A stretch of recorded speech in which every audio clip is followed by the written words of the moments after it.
দেখুন বন্ধুরা কত ভিড় হয়েছে, আর এখানে একটা সুন্দর অনুষ্ঠানও হচ্ছে, তোমরা দেখতে থাকো। আর এইটা প্রথম পার্ট দিলাম, এরপরে আর একটা পার্ট আসবে, কেন অনেক বড় হয়ে যাবে তো, না হলে একসঙ্গে দিলে।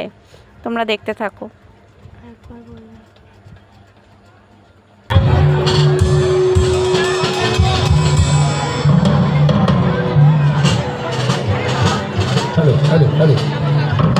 মঞ্চে নিয়ে আসে পূজা সরকারকে প্লিজ।